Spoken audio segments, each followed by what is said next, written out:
Hello, my name is Terrisa Bukovinac.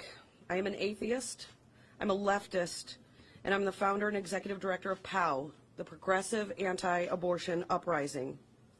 On Friday, March 25th, the day of the unborn child, Lauren Handy and I went to Washington Surgery Center to engage in anti-abortion advocacy.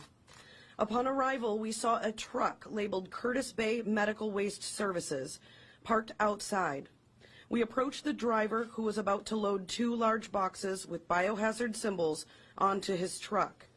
We asked him if he knew what was in the boxes, and after he said no, we told him, dead babies.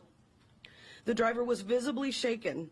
After he confirmed the boxes were from Washington Surgery, I asked him, would you get in trouble if we took one of these boxes?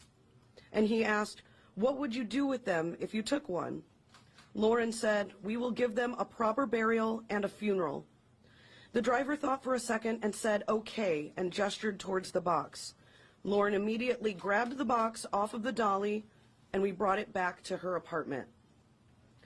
In the presence of a Catholic deacon, Lauren cut open the box and the red plastic bag inside. We then proceeded to unpack the remains of 110 mostly first trimester aborted children. At the bottom of the box was a clear plastic bag with 5 more containers, one much bigger than the remaining 4. Lauren reached into the largest bucket and removed the remains of a beautiful, intact, and nearly full-term baby boy who we named Christopher X. I think I can speak for both Lauren and I when I say this was the most devastating and soul-crushing experience of our lives. Not even years of anti-abortion advocacy could have prepared us for that moment. And it's a moment that will live on for us for all of time.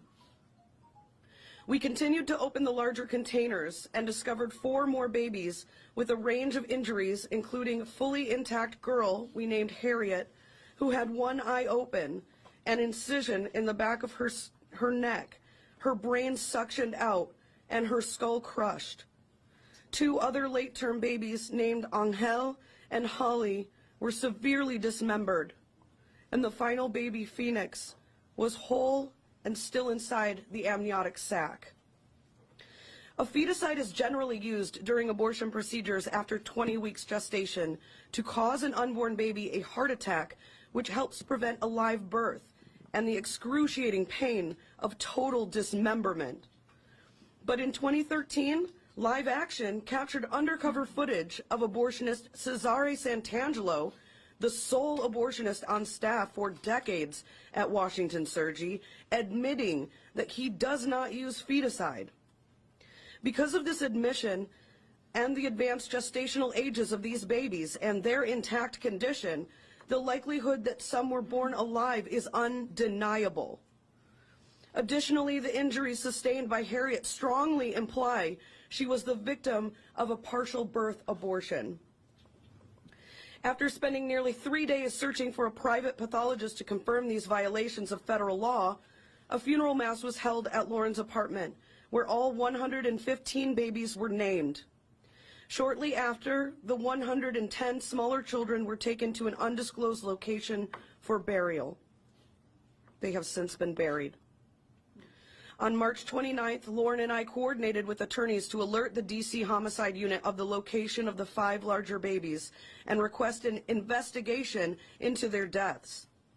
Arrangements were made for the babies to be picked up that evening, but police didn't arrive until the afternoon of the 30th, just hours after Lauren was taken into custody by the FBI in connection with a rescue 2 years prior. Today I stand in solidarity with Lauren and the 8 other defendants who are facing harsh incarceration penalties under the FACE Act for simply protecting the victims of violent oppression at Santangelo's clinic.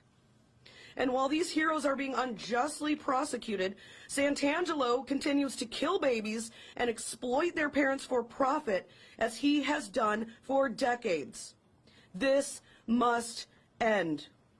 We are demanding that the D.C. police conduct a full investigation into the deaths of these babies, including thorough autopsies.